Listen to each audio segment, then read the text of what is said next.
students, how are you? I hope all of you are safe at home.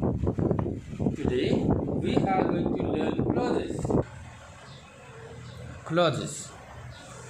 We will see the definition of clause first.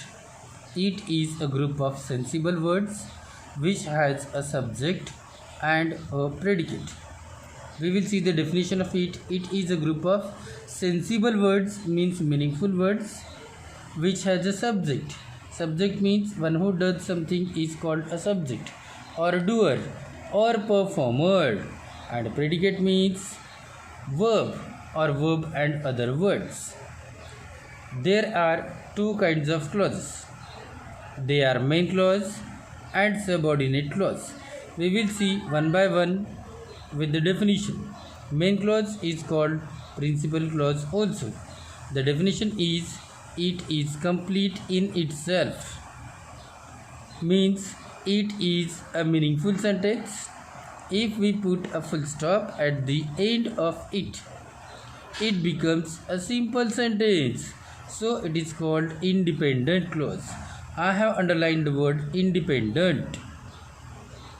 It means main clause is a meaningful sentence, and if we put a full stop at the end of the sentence, it becomes a simple sentence. Therefore it is called independent clause. We will see the second type of clause. It is called subordinate clause. The definition is it is not complete in itself. If we want to know the full meaning of it, we must depend on main clause. So it is called dependent clause. It is always started with a subordinator.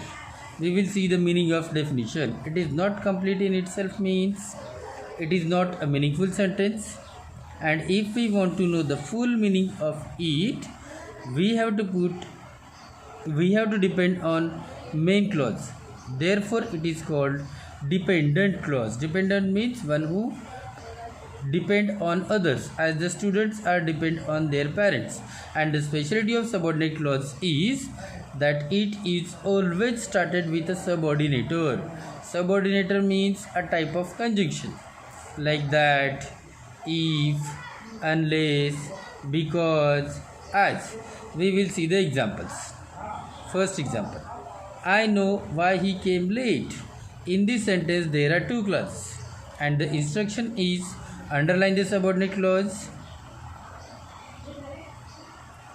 So see, in this sentence I know, it is a main clause, because if we put a full stop at the end of it, I know becomes a simple sentence which we can use separately also.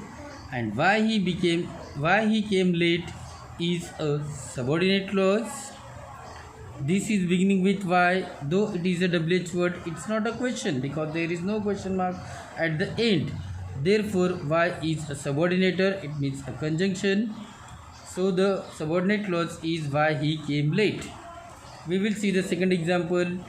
She donated the money to the hospital where grandpa had been admitted. In this sentence, she donated the money to the hospital is a main clause, because it is a meaningful sentence, and if we put a full stop at the end of it, it becomes a simple sentence. We can use it separately also.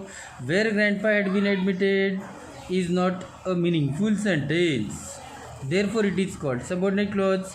If we want to know the full meaning of it, we have to take the help of the main clause, so that we come to know to which hospital she donated the money where grandpa had been admitted. It means where grandpa had been admitted is incomplete. In the third example, everyone was very happy that this gang had been caught. Every happy is a main clause. That this gang had been caught is a subordinate clause, because it is not a complete sentence. That is a subordinator. So in all these three examples, I am going to underline the subordinate clauses. In the first example, why he came late is a subordinate clause. In the second example, where grandpa had been admitted is a subordinate clause.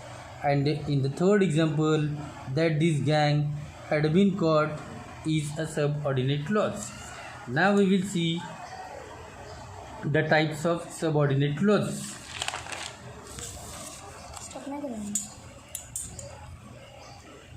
See, today we have studied clauses. There are two types of clauses, main clause and subordinate clause. The subordinate clause has three types. They are noun clause, adjective clause and adverb clause. So now we have to find out what type of subordinate clauses are used in the given sentence. The first example was, I know why he came late. In this sentence, why he came late is a subordinate clause. Now we have to find out what type of subordinate clause is this. There are two methods. The first method is, according to the definition, we can identify that why he came late can be replaced by a noun. It shows that this is a noun clause. So here we can see that the second method, if we ask a question by what to the main clause, we must get the same subordinate clause as an answer. As in the example, I know why he came late. Now we are going to ask a question by what to the main clause. What do I know? The answer is why he came late. So this subordinate clause is noun clause. Now we will see the second example. She donated the money to the hospital is a main clause. If we ask a question by what to the main clause, we do not get the answer. So according to the first method, see, where grandpa had been admitted is a subordinate clause and it cannot be replaced by a noun. So we will see the second type of subordinate clause, that is adjective clause, and we will confirm whether the second example is adjective or not.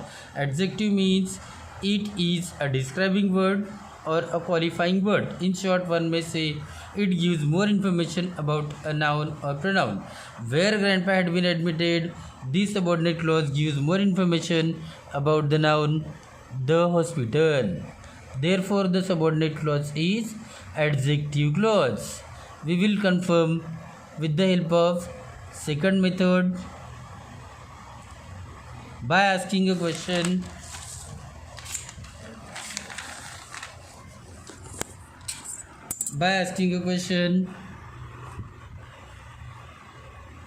Which to the main clause.